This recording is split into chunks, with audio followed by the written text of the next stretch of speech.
So, మనం ఇప్పుడు చూసుకుంటే గోల్డ్ అండ్ సిల్వర్ రేట్స్ రీసెంట్‌గా మ్యాసివ్ డౌన్‌ఫాల్ చూసాం. దానికి రీజన్ ఏంటో తెలుసుకోవాలంటే ఈ వీడియో ఫుల్‌గా చూడండి.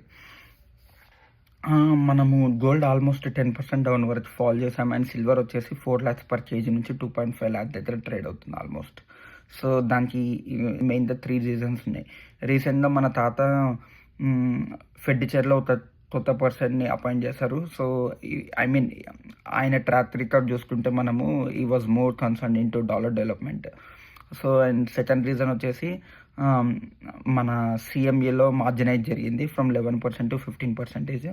సో, దానివల్ల ట్రేడర్స్ అందరూ పొజిషన్స్ క్లోజ్ చేసుకోవాల్సొచ్చింది. అండ్ థర్డ్ థింగ్ వచ్చేసి ప్రాఫిట్ బుకింగ్ హెవీగా జరిగింది. రేట్ సిగ్నిఫికెంట్‌గా పెరగంగానే.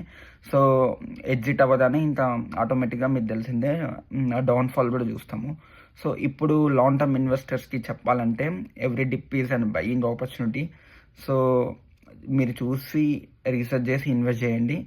మన తాత ఉన్నంత కాలం అయితే మనకు తెలిసిందే అన్సర్టినిటీ అయితే తగ్గదు. ఎందుకంటే పేరు తీస్తే నుంచి ఎక్కుతారు. అండ్ ముందు వీడియోలో చెప్పినట్టు సిప్ బేస్డే ప్రిఫర్ చేయండి. లంసమ్ బేస్డ్ మాత్రం వద్దు. And thank you so much for watching. And comments బాక్స్లో పెట్టండి ఎదర్ మీ వ్యూ బయింగ్ ఆర్ సేలింగ్ ఐ డిప్‌లో.